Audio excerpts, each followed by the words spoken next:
사항을 홈페이지에 표시해야 합니다. 끝으로 날씨입니다. 오늘은 전국에 구름이 가끔 끼는 가운데 제주도는 오후부터, 전남 지역은 밤부터 비가 내리겠습니다. 비는 내일도 이어지겠고 예상 강우량은 제주도가 80에서 최고 200mm, 남해안은 30에서 80mm입니다. 오늘 미세먼지 농도는 경기 북부에서는 나쁨, 또 그 밖의 지역은 보통으로 예상됩니다. 내일은 전국이 대체로 흐리겠습니다. 지금까지 아나운서 김소리였습니다. 4시 뉴스를 마칩니다. KBS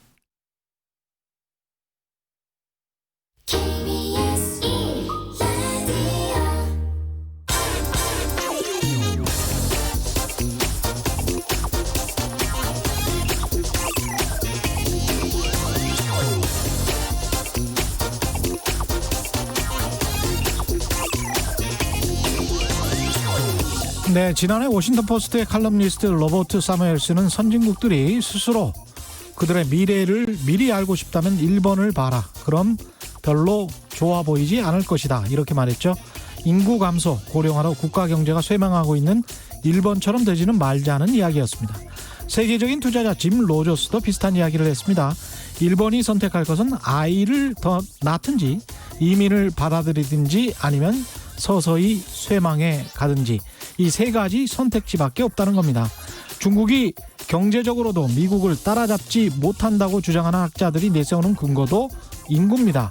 중국은 1인당 국민소득 $10,000도 되기 전에 고령화 문제로 골치가 아프지만 미국은 이민자의 아이들로 인구 구성이 여전히 젊고 성장률도 유지된다는 주장이죠. 짐 로저스가 일본과는 달리 한국의 미래를 높게 평가했던 이유도 인구 때문이었습니다. 정확히 말하자면 북한 때문이었죠. 북한의 인구와 한국의 자본, 기술을 합하면 세계 최고 부국 중 하나가 될 수 있다는 낙관적 시나리오였습니다. 그러나 이런 시나리오들은 이제 영원히 물 건너가게 되는 것일까요? 요즘 북한 언행들 보면 참 답답합니다. 네, 안녕하십니까. 세상에 이익이 되는 방송 최경련의 경제쇼 출발합니다. 저는 진실탐사 엔터테이너 최경련입니다. 유튜브 오늘도 같이 갑시다.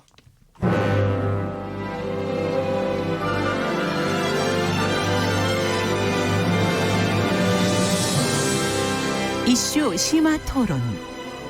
우리 경제 핫 이슈에 대해 최고의 전문가들을 모시고 여러 걸음 깊이 들어가 봅니다.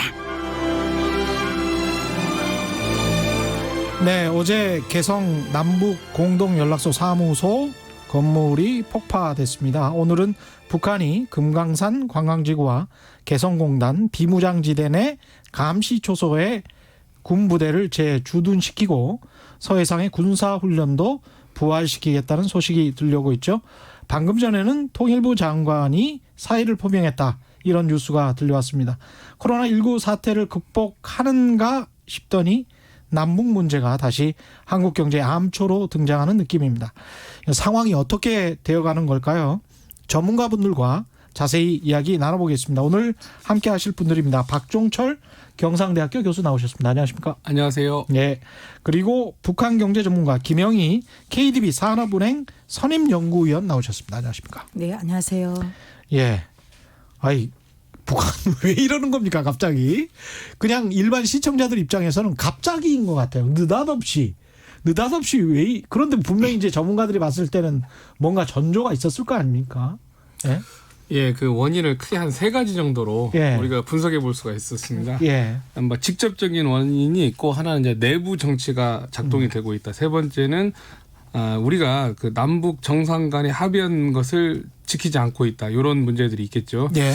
삐라 문제가 이제 그 강화도, 교동도를 가보신 분들은 알겠지만 서울에서 가깝지는 않습니다. 예.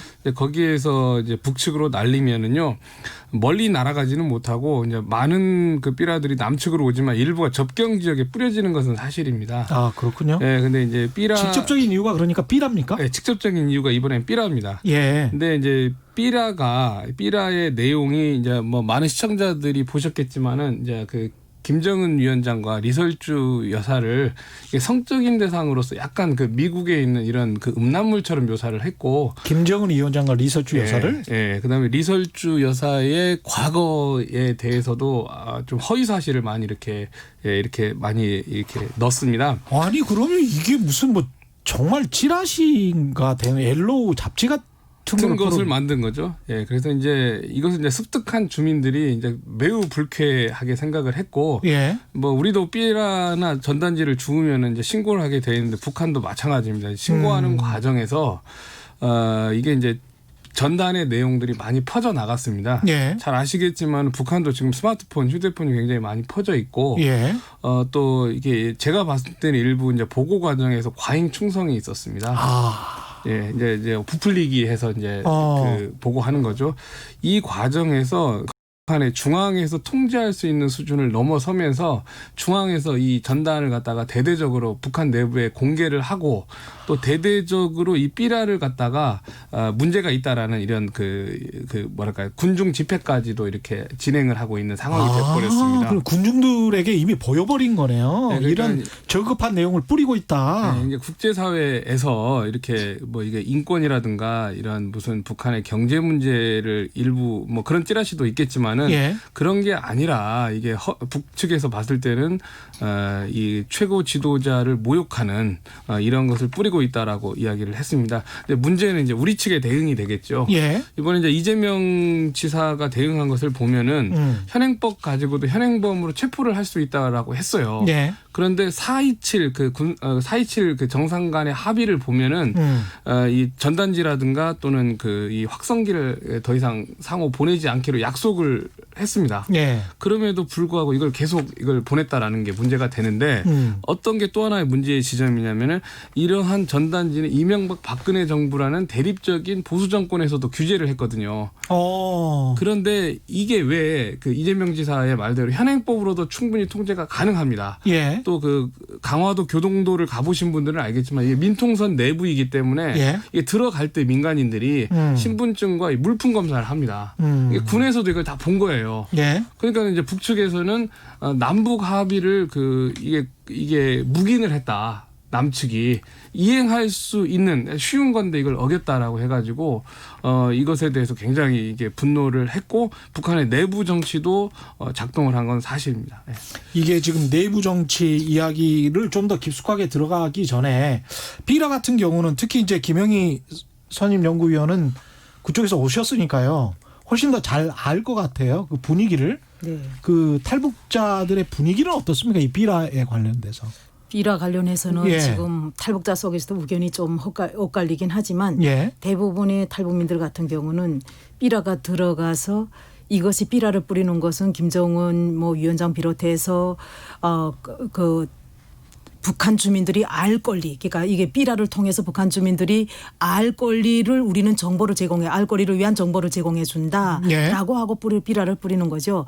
그러다 보니까 일부 탈북민들은 대다수의 탈북민들은 이런 얘기를 합니다. 그 북한 주민들은 알고 싶지 않다. 특히 최고 존엄과 관련해서 왜 알면 화군이 되니까 모르는 게 약. 알고 있다가 나도 모르게 발언을 하거나 이러면 정치범 수용소 행위될 수가 있고 그걸 소지하고 삐라를 있거나. 또 몰래 갖고 있다가 예. 또 그러면 네가 왜 이거 가지고 있냐라는 것으로 인해서 또 이런 문제가 발생할 수 있기 때문에 간첩으로 몰릴 수 있죠. 네, 그래서 탈북민들 같은 경우는 그거죠. 북한 주민들 같은 경우는 특히 최근에 온 탈북민들이 그럽니다. 이게 알 권리라고 하면 안 된다. 북한 주민들은 알고 싶지 않다. 근데 네. 왜 알 권리라고 그러느냐. 또 지금은 지난 기간에 이게 그 시장화를 통해서 외부에서 이렇게 그 정보들이 좀 많이 유입이 되기 때문에 네. 어느 정도 알고 있을 만한 사람들은 최고 권력에 대해서 알고 있다. 그렇기 때문에 이렇게 안 들여보내도 된다. 이렇게 의견이 엇갈리는 거죠. 오히려 그러므로 인해서 북한에 있는 탈북민 가족들이 피해를 입고 있는 거죠. 지금까지는 탈북민 가족은 이렇습니다. 한국에서 돈 보내서 잘 살죠. 예. 그래서 한라산 줄기 하면 아우 잘 사네. 다들 부러워했어요. 한라산 줄기가 뭐죠? 여기 한라산이 있잖아요. 한국에. 한라산이 있으니까 예. 탈북민 가족이 한라산을 끼고 있는 남쪽에 친척을 둔 사람들은 그 줄기로 인해서 줄기 아, 그 줄기가 쭉 이어져서 돈이 줄줄줄줄 들어오니까 잘 산다는 거죠. 그럼 남한 네트워크가 있는 거군요. 예, 그래서 그걸 한라산 줄기라 그래요. 그래서 옛날에는 제일교포들 속에서 이렇게 돈이 들어갈 때는 후지산 줄기라 했거든요. 아, 그렇습니까? 예, 그래서 이 한라산 줄기들을 되게 부러워했는데 아. 그러다 보니까 이 권력을 지은 사람들도 예. 이 탈북자 가족들하고 어쩔 수 없이 엮일 수밖에 없어요.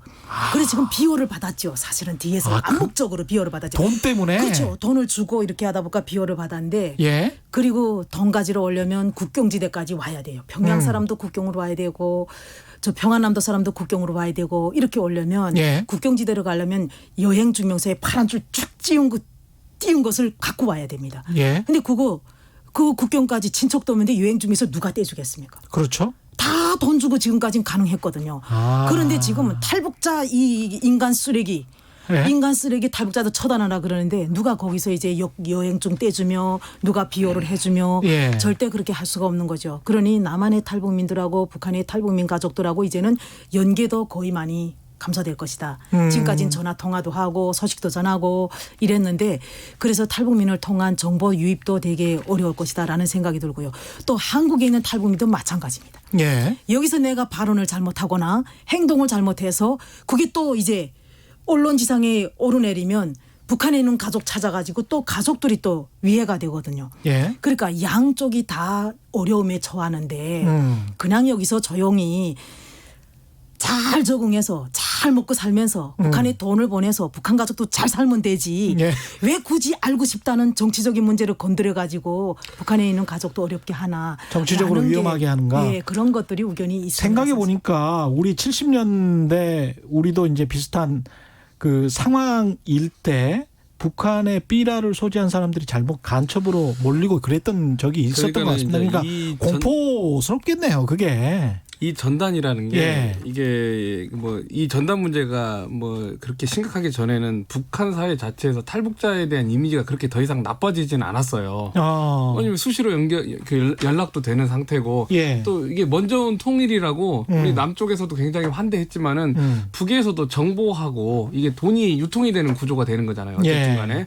그래서 양쪽이 다 이렇게 환대하는 구조였는데 이번 찌라시 사건은 김영희 박사님은 정치적인 내용이라고 하는데 내가 보기에는 이게 반인륜적인 내용을 담고 있는 겁니다. 그렇죠. 그 도색 잡지 비슷하게 그렇게 했으면 정치적이라고 한 것은 좀 예. 교묘하게 이 한국적인 체제가 우월하다 이런 것을 보내는 게 그렇죠. 정치적인 거고 무슨 최고 전원이 KBS도 하고 있고요. 사실은 예. 최고 전원이 예. 이 도색 잡지의 주인공처럼 예. 또 부인이 제일 부인이 되게 제일 부인이 도색 잡지의 여주인공처럼 되는 게 이것은 남북 갈등의 원인만 만드는 거잖아요. 이게 그게 무슨 도움이 되겠어요, 도대체? 체제 선전을 위해서도 전혀 도움이 안 되는데. 그러니까 탈북자들의 입장도 예. 이번에 굉장히 곤란해진 게 예. 아니 대부분의 사람들이 좀 남북 화해를 위해서 이렇게 생각을 가지고 있는데 이분들 때문에 남쪽에서도 탈북자 전체가 매도당하고 북측에서도 다 매도당하고 아마 김영희 박사님 같은 분들이 굉장히 당황스럽고 그렇죠. 곤욕스러운 상황이 돼버렸습니다. 예. 근데 제가 조금 더 붙이자면 이런 예. 게 있어요.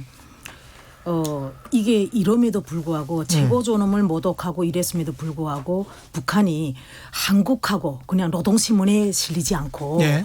조선중앙통신을 통해서 한국하고 해결할 수도 있어요, 사실은. 안 그래요? 조용히. 예, 조용히 근데 한국 정부이 되고. 사람들에게 북한 사람들에게 다 보여버렸다며요. 아니요. 예. 그러니까 이제 그거는 잘못 이해하신 것 같은데 예. 이 삐라를 북한 사람들이 보여주면 북한 사람이 오히려 알아버리니까 예, 이게 예. 오히려 안 좋죠. 예. 그런데 저는 그렇게 생각을 해요. 그냥 조선중앙통신을 통해서 남한과의 해결을 해서 삐라를 뿌린 뭐 탈북자 전체 뭐 인간 쓰레기 똥개 뭐 이거 해결을 하라 이런 모르겠는데 노동신문이 딱 실려버린 거예요. 그리고 북한 사람들은 지금까지 탈북자라는 말을 써본 적이 없어요. 월경자. 그렇겠습니다. 북한 사람들은 다 이래요. 월경자, 배신자겠네. 배신자란 말도 잘 안 써요. 예. 그냥 월경자, 국경 넘어간 자, 그다음에 도강자. 강을 넘어갔다. 예. 그냥 그렇게만 표현을 하지 탈북자란 표현을 안 쓰는데 공식적으로 이번에 김여정이 담아내서 탈북자고 딱 집어버렸잖아요. 저는 그게 조금 의미는 아직은 한국 사회에서 그런 말은 안 나오고 있지만 제가 생각하건대 뭔가 거기 숨은 의도도 있다는 생각이 들어요. 어떤? 그러니까 삐라살포를 한 것을 통해서 그것을 명분으로 해서 북한에 있는 탈북자 가족 위축시키고 여기 한국에 있는 탈북자들 몽땅 다 위축시키고 이렇게 하고자 하는 그 이면에 뭐가 있냐. 지칭을 딱 했다. 4월 15일 총선을 맞으면서 탈북자 2명이 국회의원이 됐어요. 그다음엔 또 그것뿐만 아니라 예. 탈북자들이 남북통일당이라는 당을 만들었어요. 근데 이 당이라든가 정치인으로 등장한 사람들이 남북을 통일로 가는 과정에서 가교 역할을 한다든가 뭔가 서로가 잘 되는 방향으로 가는 역할을 해주면 예. 별 북한의 입장에서도 별 탈북자에 대한 별 문제가 없죠. 그렇죠. 북한 돼서 막 뭐라 한다 하더라도 그런데 다 반 김정일은 반푸 이런 거잖아요. 북한 정권을 무너뜨리고 다른 정권을 만들어 놓자라는 목적을 가지고 정당이 만들어지고 했기 때문에 과거에는 남한사에서 탈북민들이 뭐 이동국민처럼 정말 개시나 맛이나 조용히 죽어 살던 탈북민들이 이번에 총선을 기점으로 해서 정치 세력으로 와 우뚝 선 거죠 지금. 그것도 반북의 정치 세력으로 그렇죠. 섰다. 그러니까 저는 이런 삐라라는 이 명분을 가지고 이 사람들도 다 그 세력이 다 이 세력에 동조하는 세력이니까 똑같이. 예. 그러니까 한꺼번에 탈북자들이 삐라를 뿌리는 사람들도 예, 그 사람들하고 국회의원이 된 사람들과 똑같은 생각이니까. 다 동조하는 사람들이라고 생각하고 탈북자의 정치 세력을 어떻게 하면 좀 더 묵살을 시킬까라는 것도 있다고 생각해요. 왜냐하면 탈북민들이 여기 북한의 있어서 의도가 그런 게 있는 예, 저는 거군요. 그런 것도 예. 있다고 생각해요. 왜냐하면 이렇게 되면 북과 남이 다 탈북민 가족, 탈북민들도 다 움츠러들 수밖에 없으니까. 예. 그래서 정치 세력화되는 걸 막고 그 사람들이 나서서 막 이렇게 한다 하더라도 북한에 두고 온 가족이 있는 사람들은 나서고 싶어도 정면에 나설 수가 없어요. 그런 구조거든요. 아까 내부 정치 이야기하셨는데 뭐 제가 이렇게 뭐 어디 보니까 무슨 주체파 강성의 어떤 군부 세력 뭐 이런 이야기가 하던데. 그런 거보다는요. 예. 저기 이제 일단은 충성 경쟁이 이번에 작동이 상당히 된 것은 예. 사실인 것 같고요. 예. 또 하나는 이제 그 제재 속에서 경제가 굉장히 안 좋습니다. 그런데 이제 제가 작년에도 김영희 박사님이랑 예. 국정도 답사를 가면서 쭉 북한의 변화를 봤어요. 제재 와중에도 그래도 그럭저럭 먹고 사는데 경제가 성장은 되고 있습니다. 예. 예, 그러나 제가 1월 달에 이번에 그 북중 국경을 방문했을 때도 상황이 나쁘진 않았는데 예. 코로나가 예. 그 비공식 무역을 막으면서 상당히 그 북한이 위축이 된 것도 사실입니다. 예. 그런 의미에서 내부에 힘든 것을 갖다가 조금 폭발시키는 지점이 필요하고 또 하나는 이 삐라라든가 또는 그 개성연락사무소를 폭파시킴으로 인해 가지고 남측에다가 여론을 환기시키는 것도 있습니다. 여론 환기시키는 지점이 어떤 거냐면요. 4월 27일 날 판문점 우리가 합의를 했고 9월 19일 날 평양에서 남북 정상 간에 합의를 했습니다. 예. 가장 중요한 게 개성공단, 그다음에 금강산 관광, 또 도로철도 현대화, 예. 그다음에 그 산림협력인데 예. 북측에서는 하나도 지키고 있지 않다. 네, 그리고 지킬 것처럼 이야기를 하면서도 유엔사 문제다. 한미 워킹그룹이라고 하면서 또 북측이 대화에 나오지 않는다. 남탓만 한다. 이러한 구조적인 문제에 대한 폭발 또 문제 제기를 갖다가 그 하노이 결렬 이후에 노동신문과 조선중앙통신에다가 지속적으로 내고 있는 상황입니다. 근데 이렇게 꼭 이야기를 할 때 북한에서 김여정도 비슷하고요. 그리고 약간 좀 우리가 듣기에 나이도 좀 어린데 이렇게 근본 없이 이렇게 이야기를 해도 좀 뭐 네 가지가 없다 뭐 우리가 보통 그렇잖아요. 근데 좀 듣기에 되게 거북해요. 근데 인간관계고 그렇지 않습니까? 그리고 이게 외교관계 우리가 물론 이제 헌법으로 북한을 다른 나라로 규정하지는 않지만 그럼에도 불구하고 이제 이쪽에 한국 국민들도 좀 납득할 만한 선에서 이야기를 해야 될 텐데 그렇게 좀 이렇게 이야기를 하는 건 좀 그렇지 않아요? 아니 난 정말 예. 어제 일단은 그 담화문의 내용을 보면 세상에 그냥 일반인들이 막 그냥 입에다 담는 그런 말을 막 써버렸으니까 예. 거기에다가 그러니 예. 어찌 보면 막 화가 나는 거예요. 저도 이제는 한국 사회에서 오랫동안 살다 보니까 매너가 뭔지를 알고 있지 않습니까? 내가 화가 여기까지 나서 막 막 정말 쌍욕을 하고 싶어도 예. 다 이성을 가진 사람이기 때문에 참고 있는데 북한 사람들은 일반인들도 집에서 아들한테 야 이 개새끼야, 딸한테 야 이 쌍간나야 막 이렇게 욕하는 게 예, 방송이다 보니까 예. 그러니까 예시를 예시를 드는 거죠. 예. 그러니까 그런 것들이 예. 일반인들도 그렇게 당황스럽습니다. 막 이렇게 쌍욕을 하는데 아니 일반인이 쌍욕하는 것처럼 예. 어느 그렇게 그 최고위급에 있는 사람이 그것도 국내도 아니고 남 민족 관계 또 더불어 나아가서는 외교 관계에서 그런 얘기를 한다는 것은 예. 정말 납득할 수 없는 것이죠. 근데 저는 그걸 예. 보고 그 6월 4일 날에 김여정이 담화가 나온 다음에 거기다 탈북민들을 어떻게 해서 인간 쓰레기 뭐 인간 쓰레기는 그건 그나마 좋은 거예요. 예. 근데 바보도 그것도 뭐 북한에서 맨날 바보라 그러니까 그래요? 야 이 바보야 야 이 바보야 예. 이건 너 뭐 그냥 막 하는 얘기니까 예. 똥개. 야 제가 그걸 보고 예. 그날 그랬어요. 우리 부장님 저 탈북민이니까 저 똥개입니다 오늘부터. 그랬거든요. 근데 탈북자 이런 그 정말 자기네가 반역자라고 하는 사람들한테 또 붙이는 것도 모르겠어요. 그런 예. 것도. 대통령한테 붙이는 거, 남한 예. 정부에다 하는 거 이거는 정말 저는 정말 참을 수 없더라고요. 그래서 정말 화가 막 나가지고 화병이 걸린 줄 알았어요. 화병이. 그리고 또 그 예. 남북 연락사무소를 난 정말 그렇게 그걸 폭파시키리라는 예. 상상도 못했거든요.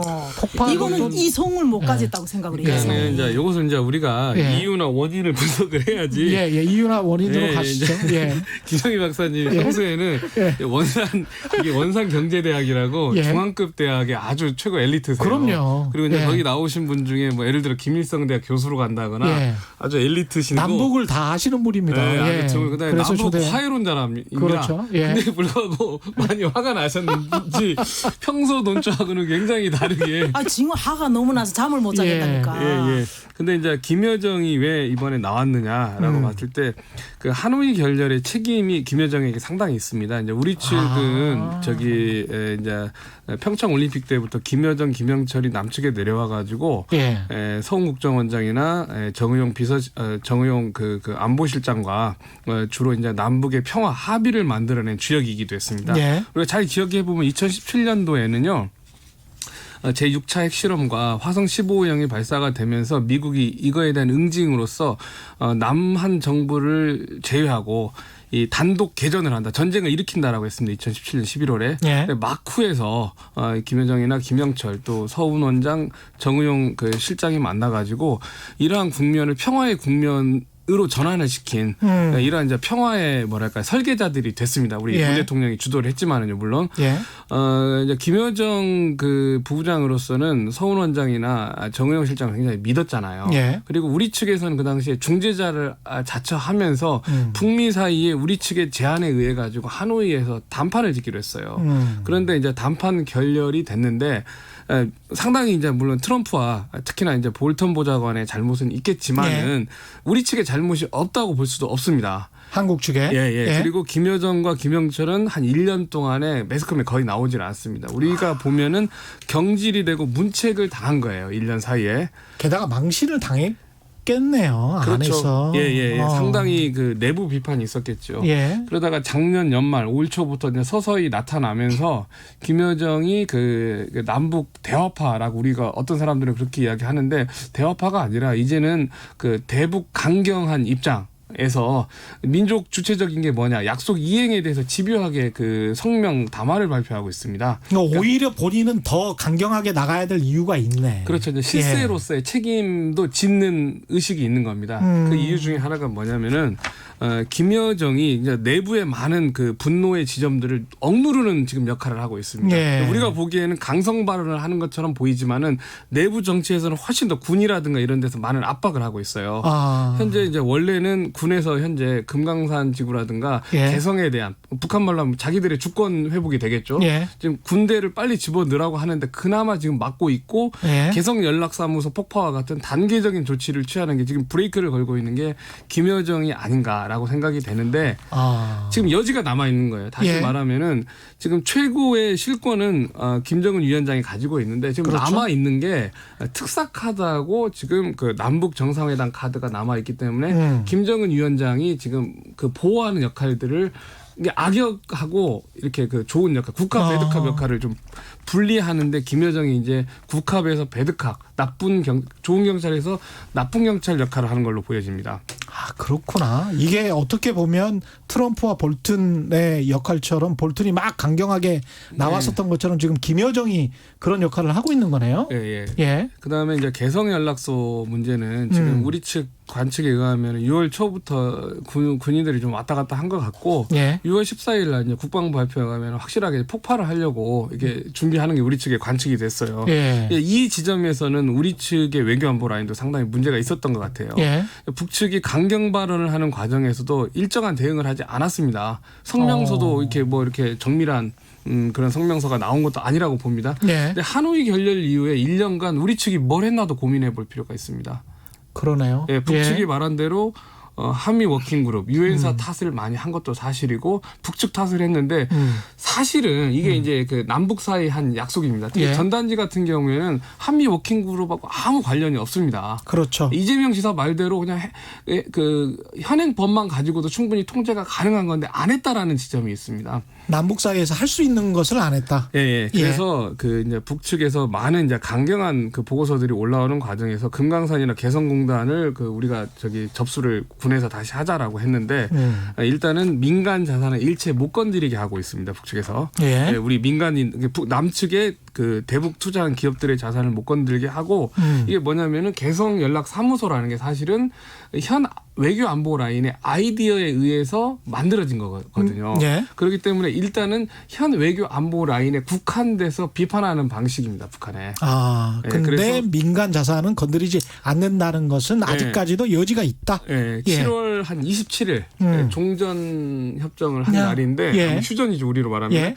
27일까지 이제 단계적으로 군이 그 다시 이제 지금 언론에 나오고 있지만 진출하지 않을까 이렇게 전망이 되고 있는 단계적으로 상황입니다. 진출한다는 거는 개성 예, 장악을 해나가는 거죠. 예. 그러니까 우리에게는 딱 한 달의 시간이 있고 만약에 이 한 달이 지나면은 이제 이번에도 강경한데 미국이 지금 굉장히 유동적입니다. 그렇죠. 문을 거의 닫았다고 보시면 됩니다. 아니 거기다가 뭐 대선 때문에 정신이 없어가지고 미국의 대선 예. 때문에 현재는 그 바이든이 될지 예. 또는 트럼프가 될지도 모르기 때문에 예. 꼭 협상을 하는 게 북측에 유리한 건 아니고 거기다 협상 파트너도 지금 없을 것 같아요. 예. 예, 그다음에 그 북미 그 회담에 남측이 중재할 힘이 없다는 것을 하노이 회담 이후에 하노이에서 분명히 우리가 보여줬기 때문에 일단은 미국하고 문을 닫고 그다음에 이제 또 하나가 문제가 남는 것이 이제 7월 27일까지 우리 정부가 특별한 대책을 못 내놓는다라고 하면은 예. 이제는 이제 남북 대화도 중단이 되는 상태가 될 겁니다. 아, 그러면은 이제 미 대선 국면에서의 그 대화가 어렵고 그다음 내년에 우리가 이제 한국 대선 국면입니다. 그렇죠. 그러면 1년에서 한 2년 정도를 이 교착 국면 또는 강대강 국면에서 이게 진행이 될 가능성이 있기 때문에 지금 현재의 우리 정부의 위기 관리 능력이 한 달 동안에 이제 판가름이 나는 굉장히 어려운 숙제. 그나마 이제 북측이 그 4월 그 국회의원 선거까지를 참아준 거라고 이렇게 보여지는 측면도 있어요. 예. 북측의 이제 논리로 보면은 예. 근데 코로나도 영향도 있었기 때문에 그렇기 때문에 아마도 지금부터 굉장히 많은 전략들을 짜야 될 필요성이 있지 않을까라고 생각이 됩니다. 수습하려면 앞으로 2년을 어떻게 평화롭게 보내기 위해서라도 한 달간. 앞으로의 한 달, 예, 예. 앞으로의 한 달이 굉장히 중요하다. 근데 이제 경제가 안 좋다고 하셨는데 코로나19 영향이 있습니까? 북한에? 어떻습니까? 그거 되게 궁금하더라고요. 없다고 볼 수는 없고요. 예. 저는 이런 제가 또 생각하는 건 뭐냐면 왜 그러면 김여정이가 삐라를 그 전에도 뿌렸고 뭐 전 최고선은 못 오가는 삐라를 지금 그렇죠. 그 전에도 뿌렸고 이번에도 뿌렸고 했는데 왜 그럼 지금이냐라는 것이 왜 딱 이 시점이냐라는 것이 이자 그 교수님께서도 일부 더러 말씀을 하셨어요. 근데 제가 그냥 왜 지금이냐라는 것을 말씀을 드리면 아까 얘기를 했던 그 탈북민들이 그 정치 세력화 이게 대내외적인 문제가 있는데 대내적으로는 탈북민들이 정치 세력화되는 문제를 해결해서 남북의 탈북자 가족 이것을 위축시키기 위한 것 첫째. 그다음에 코로나19로 인해서 북한의 경제가 과거의 열이 10배 정도 늘어났다면 지금은 2배, 3배밖에 안 되는 거죠. 아. 그러니까 과거보다 그 발전 템포가 좀 느린 거죠. 그러니까 코로나19로 인해서 국경을 닫고 그러다 보니 그러니까 시장 중심의 경제는 괜찮아요. 그러니까 개인 중심으로 한 그 장마당은 그대로 돌아가고 있지만 국가 경제가 좀 어려움에 처할 수밖에 없는 거죠. 그 사례가 뭐냐면 이번에 북한이 최고인민회의 4월 12일 날에 최고인민회 그 회의에서 예산을 발표했잖아요. 그 예산 발표를 보면 올해 예산 수입 증가율이 4.2%예요. 예. 근데 비목별 증가율이 0에서 1.1%거든요. 그 갭이 있는 거예요. 예. 그만큼 북한 경제가 공식 경제가 어려워졌다라는 거죠. 예. 그래서 그걸 분석을 하면서 어떤 생각이 들었냐면 아니 북한이 전체 수입 증가율을 4.2라 그러면서 왜 항목별은 1.0에서 1%밖에 안 되지? 이 나머지 부족한 거 어디서 채우냐 하니 예. 공채라는 보도가 뜨더라고요. 공채? 예, 북한에서 예? 공채 발행했다고 지금 뉴스가 났거든요. 우리 같으면 국채? 국채나 마찬가지죠. 예. 국채죠. 그래서 그걸 발행했다는 그런 얘기가 들었는데 그리고 그 11일 날 12일 전날 11일 날에 김정은이 참석한 정치국 회의에서 그런 얘기도 하지 않습니까? 예. 작년에 7기 5차 전원에서 했던 모든 그 경제적 과제 이런 것들을 하향 조정하자라는 것도 나왔어요. 그러니까 예. 그거는 북한은 뭐냐. 외화가 옛날에 이걸 우리가 생각을 할 때 과거 90년대 이전에 북한의 외화가 어느 정도 있었느냐. 그다음에 90년대부터 2000년대까지 북한의 외화 보유가 어느 정도 있었고 그 외화 가지고 무역을 어떻게 했는지 2011년 10년대 들어와서 김정은 정권 들어와서 외화 확보량이 어느 정도 됐냐 보면 천차만별이에요. 엄청 커요. 예. 김정은 집권 이후에 그렇게 확 늘어난 성장을 했다. 성장을 했죠. 확 늘어난 상황에서 후후후후 이렇게 줄어들고 있는 상황이죠. 그러니 북한 김정은 입장에서도 경제가 확 발전한 거를 푹 발전한 걸 바랬는데 조금씩 발전해도 과거에 1 발전하는 거와 지금 1 발전한 거 그 규모의 차이가 커요. 기대 비교가 안 되는 수준은 거죠. 계속 높아졌고. 계속 높아지고. 그리고 인민들이 바라는 기대 수준은 계속 높아가고. 이런 상황에서 이 코로나가 미친 영향이 있다는 거죠. 그렇다고 90년대 중반 같은 상황은 아니라는 거예요. 그런 정도로 힘든 상황은 아니지만 예. 상대적으로 특히 상대적으로 그리고 그런 거예요. 상대적으로. 그 중국이 너무 이렇게 성장을 해버려서 중국이랑 비교하는 북한 국민들 어떤 이게 상대적으로 좀 박탈감을 느끼는 그런 것도 있을까요?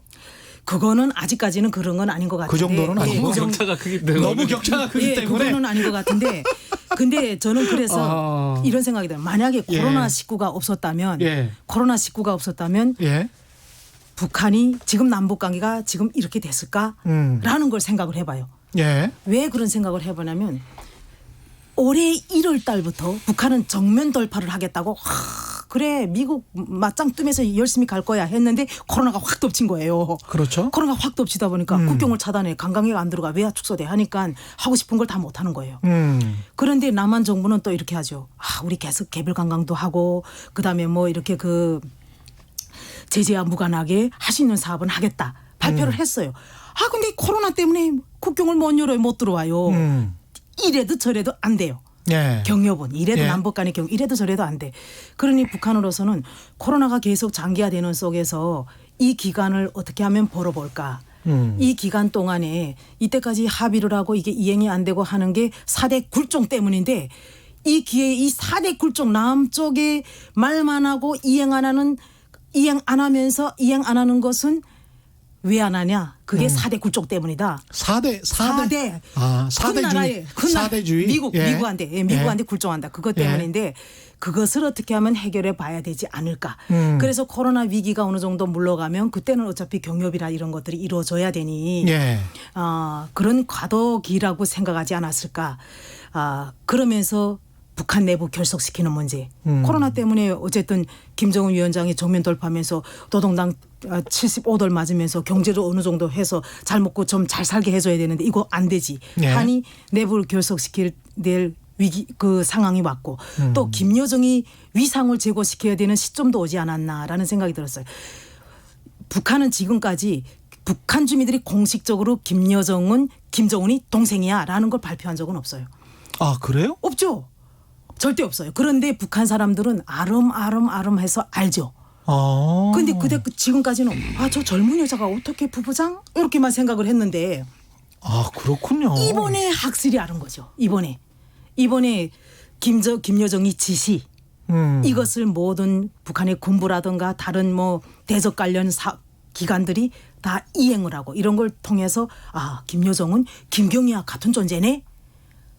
라는 게 이번에 인식이 된 거죠. 그렇군요. 그래서 저는 이런 걸 보면서 뭐냐면 김여정이 지난 8년이라는 세월 속에서 옆에서 김정은을 보좌하고 이러면서 정치를 경험을 하면서 이렇게 정치는 하는구나 어느 정도 습득을 했고 그래서 이제는 김정은이 확실한 2인자로 오를 수 있는 그런 시점이 왔다라고 판단하지 않았나.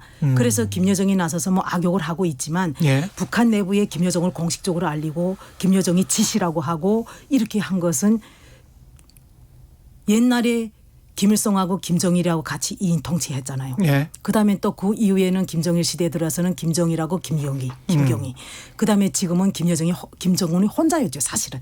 북한 주민들이 볼 때. 그리고 김여정은 어느 정도 동생이기 때문에 권한은 있었지만 지금처럼 위원장이 권한을 나한테 부여를 했기 때문에 이 모든 걸 한다고 하니 비록 부부장이긴 하지만 2인자로서의 그 권한을 확실하게 이번에 주고 그 위상을 주민들한테 각인시키는 계기. 그래서 이 시점이지 않았을까라는 생각이 듭니다. 그럼 마지막으로 이제 우리가 할 수 있는 것, 한국 정부가 할 수 있는 것을 좀 살펴보기 전에 사실은 저는 미국 눈치를 한국 같은 경우는 보지 않을 수가 없지 않습니까? 그러니까 이제 요 구조에 대해서 이제 북측의 인식이라든가 이제 발언들을 갖다가 우리가 조금 고민해 볼 필요가 있어요. 제가 이제 작년에 몇 차례 이제 학술대에서 북측 학자들하고 만나 보면은 이런 이야기를 해요. 이명박 정권이나 박근혜 정권 때는 표리가 같았다. 해가지고 표리가 같았다. 겉과 속이가 같았다. 그래서 이해하기가 쉬웠는데. 분명히 남북 화해를 하기로 했는데 미국 말만 듣는다. 특히나 이제 그 한미 워킹그룹 문제도 이제 우리 지금 뭐 물러나신 지금 통일부 장관 영상이 나오는데 통일부 장관도 유엔사라든가 한미 워킹그룹이 상당히 이 한반도 화해에 장애가 되는 지점도 있다. 이게 지적한 적도 사실은 있습니다. 그런데 이게 이제 2018년도 4.27 또 9.19 합의 이후에 우리가 이제 만든 이유는 한반도 평화를 위해서 그 한미가 같은 정책을 공조하고 같은 공유하기 위해서 만들었는데 이제 이 우리 측의 전략가들이 보기에는 나중에는 보니까 이게 상당 부분 방해하는 역할도 하고 있지 않나라는 의구심을 갖고 있고 미국 그 한미 워킹그룹 미국을 통해서 한미 워킹그룹이 또 이제 그 당시에 우리의 많은 학계 또 시민단체 종교계에서 이거 만들면은 족쇄가 될 가능성이 있기 때문에 많은 반대를 했음에도 불구하고 만들어졌거든요. 근데 만들어진 이후에 이제 이런 일이 좀 우리가 생각하지 못했던 불행한 일들이 벌어지고 있으면서 이게 이제 공격의 지점들이 되고 있는 것 같아요. 북측의 입장에서 보면은 미국은 미국의 내부 정치 자기들의 페이스대로 남북 관계를 끌고 가려고 하겠죠. 근데 이제 우리 그 대통령이 뭐 전작권 문제도 있고 여러 가지 문제가 있기 때문에 이제 선택을 하는데 북미 관계, 북미 핵 협상이 있으면은 후 남북 관계, 남북 화해가 자동으로 이루어진다. 이런 발상을 2018년도, 19년도 또 하노이 결렬 이후에 하신 것 같아요. 그러면서 이제 북측으로서는 남측이 앞에서 말씀드린 개성공단, 금강산 또 도로철도 현대와 산림협력을 이행하지 않는 것을 자꾸 미국 탓을 하다 보니까 많이 이렇게 붕괴를 하는 단계에 이르렀는데 붕괴란 게 화를 냈습니다. 그랬는데 이 한미 워킹그룹이라는 게 예를 들어서 국가의 무슨 정식적인 조직은 아닙니다. 이게 TF잖아요, 일종의. 그러네요. 그리고 예를 들어서 뭐 유엔사 문제도 있지만 유엔사는 우리가 정전협정의 주체라든가 한국전쟁의 일방 당사자였잖아요. 그런데 이제 한미 워킹그룹을 해체를 하면 되는 거예요. 그러니까 한국 정부의 지도자들이 나와서 문제가 있다라고 해놓고 나서 그걸 존치시키는 것 자체가 북의 입장에서 보면 조금 이해가 안 되는 지점입니다. 그래서 이제 북측의 요구가 이제 제가 봤을 때는 이제 삐라 문제하고 한미 간에 이 선 북미 후 남북이 아니라 이걸 분리하면 좋겠다. 다시 말하면은 우리 대통령이 그 북측에 약속한 것 중에서 남측이 할 수 있는 게 뭔가를 제시를 하고 그다음에 미국을 설득이나 압박을 해가지고 할 수 있는 게 무언가를 하고 할 수 없는 것은 미국에 넘겨라. 이렇게 로드맵이라든가 이행 과정을 제시했어야 되는데 우리 측에서는 전단지 문제조차도 이행을 제시를 하지 않은 상황인 거예요. 명확하게 할 수 있는 건 것과 할 수 없는 것들을 제시를 해야 된다는 말씀이군요. 예, 그렇기 예. 때문에 아마도 이 협상의 가장 대표적이었던 김여정 부부장이 우리 측의 이제 그 안보실장이나 국정원장에 대해서 굉장히 좋은 호감에서 이 반감으로 넘어서고 이번에 이제 특사를 거절한 이유도 이러한 배경이 있지 않나라고 보여집니다. 그냥 남북끼리만 할 수 있는 것들이 뭔지 좀 이야기를 해봐야 될 것 같은데요. 김영래님은 정치와 경제는 연관되어 있어서 북한 리스크 잘 살펴야 합니다. 박근혜 정부에서 개성공단 폐쇄 어찌 생각해도 아쉽네요. 이런 말씀하셨고요. 페파 피그님은 삐라가 일반 우리가 알고 있는 삐라가 아니라 정말 도가 지나친 거였군요. 이런 말씀하셨습니다. 사람들이 잘 모르고 있었던 것 같아요. 삐라 내용에 관해서도. 3030님 이번 정부 지지는 하는데 군 기강 문제, 대북 삐라 문제 등은 이해를 못하겠습니다.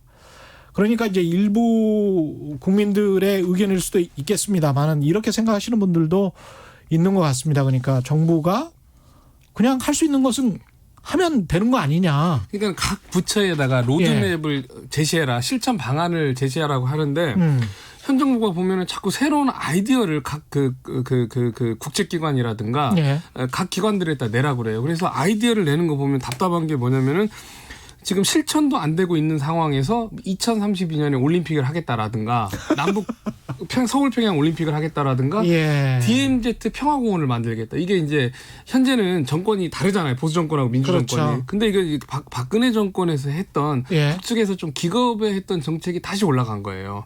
그래서 지금 이런 문제들이 왜 생기냐면은 사실은 이게 그 외교안보 라인에서 실천 방안을 연구해야 되는 시간에 지금 새롭게 북한에 뭘 제시할까를 자꾸 머리를 짜내라는데 이걸 제시해봤자 북한이 받을 수 있는 게 아니잖아요. 그러니까 과거에 보도자료 베꼈던 거군요. DMZ 공원 같은 경우는 박근혜 정부에서 한 건데. 그러니까는 지금 그 많이 그 이 하노이 이전에 이 큰 공이 세웠던 분들이 그러니까는 북한하고 합의할 때는 그러니까는 큰 틀에서 이렇게 합의를 했는데 실제로 이제 미국과의 관계를 통해 가지고 이행 방안에 대해서는 굉장히 놓치고 있는 것 같아요. 네, 지금 좀 구체적으로 한국이 할 수 있는 게 뭡니까? 미국을 어떻게 마음 상하지 않게 하면서 미국과의 관계는 계속 유지하면서 한국이 할 수 있는 건 뭘까요? 네, 지금 상황은 이게 이제 우리가 이제 외교에서 큰 나라하고 작은 나라의 차이가 뭐냐면 큰 나라는 보통 압박을 합니다. 말을 안 들으면은 일단은 그 뭐 이렇게 항공모함도 한 번씩 보여주고 아니 이제 우리가 이제 동맹이기 때문에 뭐 위협을 한다는 게 아니라 또 보여준다든가 또 뭐 이렇게 여러 가지 군사 무기도 보여줍니다. 그렇죠. 그러니까 약한 나라들은 대체로 설득을 합니다. 논리적으로 이런 상황 하에서 이렇게 한다. 근데 과거에 이제 김대중 대통령 같은 경우에는 굉장히 유연한 말로 클린턴 대통령을 설득을 했습니다. 그다음에 그 노무현 대통령은 성격이 좀 있으셔가지고 한 번씩 버럭 화를 내면서 압박을 하는 전술을 취하기도 했습니다. 미국에. 그런데 이제 현 정부는 뭘 하고 있느냐가 궁금점이 되는 겁니다. 그런데 현재 이제 북중 관계 물론 우리하고는 성격이 다른데 예를 들어서 굉장히 2017년도 같은 경우에는 중국이 미국과 함께 대한민국과 함께 북한을 전면적으로 압박을 했습니다. 시진핑 정부가 아예 다 모든 것을 차단을 했는데 4월 27일 판문점 정상회담 이후에는 대규모 개별 관광이라든가 또는 북측에서 많은 전문가들을 초청을 했습니다. 그래가지고 어쨌든 간에 관광이 돈이 되잖아요. 또 관광은 이 벌캐시가 대량 현금이 안 넘어가는 방식들이 있습니다. 왜냐하면은 돈을 여행사를 통해서 지불하지 않고 개별 지불을 하면은 그냥 그 호텔이라든가 또 개별 상점들에서 돈을 받는 그런 구조이기 때문에. 근데 중국은 하는데 이렇게 개별 관광 같은 것을 하는데 왜 안 하느냐 한국은. 왜냐하면 4.27 남북 합의 이후에 한국의 많은 여행사라든가 또는 기업인들 또 뭐 시민단체가 개별 관광 합시다라고 했는데 그 당시에는 우리 정부가 기다려라. 선 북미 후 남북으로 제안을 했거든요. 그러다가 시간이 한참 지나서 한 1년 6개월이 지나서 2019년도 하반기에 이 아이디어를 뒤늦게 받은 거예요. 그렇기 때문에 실천할 수 있는 것을 좀 찾아야 되지 않을까. 이런 생각이 좀 듭니다. 개별 관광 같은 건데 지금 개별 관광도 좀 막힌 거죠. 현 상황에서는. 저는 개별 관광도 개별 관광이지만 우리 예. 정부가 제안하는 개별 관광은 제3국을 통해서 가겠다는 거잖아요. 아니 한국 사람이 누가 중국 가고 다른 나라에 갔다가 북한에 들어가겠다는 사람 오늘 몇이나 될까요? 그렇죠. 그렇기 때문에 개별 관광보다 저는 경협이 아니라 무역, 남북 무역이 교역을 하는 게 중요하다고 생각을 해요. 그게 오이사 때문에 지금 중단이 됐는데 예. 오이사는 이제는 뭐 효력이 상실됐다라고 얘기를 하지 않습니까? 그러면 남북 간에 북한에서 고사리도 가져오고 뭐 대동강 맥주도 가져오고 또 대신 북한에다 또 이제 수출을 하고 여기서 수입을 하고 서로 이렇게 해주면 북한도 모자라는 경공업 제품들을 수입에 들어가고 또 여기는 또 북한의 농산물이라든가 이런 것들을 제재에 입에되지 않는 것들 중국처럼 그러면 오히려 저는 그게 개별 관광보다 오히려 이게 또 좀 더 설득력이 있다고 생각을 해요. 예, 물론 동의합니다. 이게 예. 상당히 많은 물품들이 북중 사이에도 제재 외의 품목들이 왔다 갔다 하고 있고 또 결제 방식도 우리가 그 이란 제재 상황 하에서 물품을 갖다가 그 한국은행을 매개를 해가지고 주고받고 그랬죠. 했었거든요. 예. 청산 결제. 네, 청산 결제가 있었기 때문에 꼭 그 달러를 쓰지 않아도 여러 가지 방법이 있는데 예. 이제 이런 거에 대해서는 우리 측이 미국에 말을 하고 있느냐 안 하느냐. 왜냐하면은 일반 국민들이 보기에 오이사 조치라든가 또는 개성공단 폐쇄 같은 경우에는 이제 우리 그 정부에서는 많지 않은 방법인데 행정명령 비슷하게 폐쇄가 됐거든요. 예. 물론 우리가 뭐 행정명령으로 폐쇄는 했지만은 이제 재개할 때는 그 이제 미국의 눈치를 봐야 되기 때문에 쉽지는 않지만은 어쨌든 간에 남북이 직접 하는 것 또 유엔의 그 제재 위반을 하지 않으면서 할 수 있는 것이 많은데도 불구하고 왜 이걸 안 하느냐. 근데 이제 북측에서 이번에 굉장히 강경한 이러한 좀 뭐 이제 김명희 박사님 말씀에 몰상식한 행동을 하는데 예. 우리가 이제 이 지점에서 여론을 환기를 하는 또 기능도 어느 정도는 있는 것 같아요. 예. 그러니까 북측도 잘못하고 있지만은 또 이게 굉장히 우리도 깜짝 놀랐죠. 과격했으니까 그러나 남측에서 우리가 이게 전단을 갖다가 좀 반윤리적인 전단을 보내는 것은 좀 우리도 자제를 해야 된다는 거. 예. 또 우리 정부가 그런 것들을 좀 봐야 된다는 것도 느끼고 있고 또 하나는 실천 이행 문제에 있어서 북측도 문제가 있겠지만 우리는 잘하고 있는가에 대해서 굉장히 고민하는 이렇게 시간이 된 것 같고요. 예. 이러한 것은 뭐 이렇게 굉장히 복잡한 문제이기 때문에 정권 차원에서 또 대통령 차원에서 결단할 시간이 되지 않았나 이런 생각이 듭니다. 그러니까 한 달 정도밖에 수습 기간이 안 남았다고 말씀을 하셨는데 일각에서 거론되고 있는 특사랄지 이런 것들로 지금 해결이 근데 특사를 보낸다고 그쪽에서 받을까요? 네, 특사를 그 받기 위해서는 예. 이렇게 일단은 특사 제한이 쉽지는 않습니다. 일단은 지금 남아 있는 채널이 몇은 안 되는데 이제 북경에 있는 대사관들 또 예. 유엔 대표부가 있습니다. 여기에서 일단은 북측하고 그나마 이렇게 이야기할 수 있는 분들이 있을 것 같은데 예. 일단 우리가 정교하게 그 이행 리스트를 만들어 가야 됩니다. 그래서 그 남북 그 정상 사이에 합의했던 내용 중에서 이행할 수 있는 거, 그다음에 미국을 설득이든지 압박이든지 해가지고 이행할 수 있는 거, 그다음에 장기 과제 또는 미국에게 넘길 과제들을 갖다가 상세하게 만들어야 돼요. 예. 지금 그 새로운 제안을 했던 것은 새로운 접근법은 다 지워버리고 예. 그리고 나서 뭐 이것은 이제 문서로 남길 수는 없을 겁니다. 예. 아마 우리가 이제 구두 전달 형태로 이야기를 하고 지금 당장 할 수 있는 것은 이런 게 있다. 예. 그리고 나서 그 이제 특사가 가서 대통령의 뜻을 전달을 해야 되는데 예. 아마도 그 현 정부의 인사들을 받지 않을 겁니다. 그렇기 때문에 북측도 인정할 만한 대통령의 마음을 잇는 복심 뭐 이런 분들 있잖아요. 예. 이런 분들이 선발이 돼가지고 이제 현 상황에서는 미국이나 중국이 중간에 알면은 또 쉽지 않은 과정을 그렇죠. 겪을 수가 있기 때문에 예. 특사가 상당히 은밀하게 움직여야 되는 굉장히 좀 난이도가 있는 과제가 됐고 그 다음 과제로서 그 김정은 위원장과 우리 대통령께서 만나서 최종적으로 뭐 이제 뭐 이렇게 수습할 수 있는 방안을 다시 한번 정상 간의 합의 형태로 내놓아야 되지 않을까라고 생각이 듭니다. 결국은 어떻게 뭐 다른 방법은 없는 거잖아요. 평화롭게 같이 공존하면서 살 수밖에 없는 네. 거 아닙니까? 근데 예. 특사전에 해결해야 될 문제가 있다고 예. 생각해요. 그러니까 전쟁을 할 수가 없잖아요. 강대 강으로 예. 북한이 저렇게 했기 때문에 우리도 강으로 간다라고 하면은 지금부터 대선 끝날 때까지 앞으로 2년간은 예. 우리 북한 미국 다 피곤합니다. 그렇죠. 그다음에 트럼프 대통령도 북한이 만약에 움직였다라고 하면 지지율 몇 프로 더 떨어집니다. 그렇죠. 그다음에 민주당이나 현 대통령도 지지율 떨어지면 다음 정권을 담보할 수가 없습니다. 예. 예, 아무도 이익이 안 됩니다. 북한 역시도 지금 그 원인 중에 하나가 내부 경제 위기 파산인데 예. 만약에 북측이 도발을 했다라고 음. 하면은 예, 남북이 공멸하는 길인데 그러니까. 강대강 이것은 굉장히 어려운 선택이 되지 않을까라고 생각이 됩니다. 특사 전에 뭐를 해야? 저는 예. 우선 북한이 이게 지금 명분을 들고 나온 게 최고 전원 문제를 들고 나왔잖아요. 아, 그래서 시간이. 가장 중요한 게 예. 전단 살포 문제를 지금 영구적 해결. 20초밖에 안 돼. 예. 전단 살포 문제 전단서 영구적 영구적 해결. 그다음에 4대 예. 굴종을 해결하기 위한 워킹 그룹하고 뭔가 워킹그룹 해체. 워킹 그룹 해체? 이게 되기 전엔 특사도 힘들다고 생각합니다. 알겠습니다. 오늘 말씀 감사하고요. 지금까지 박종철 경상대학교 교수 그리고 김영희 KDB 산업은행 선임연구원과 함께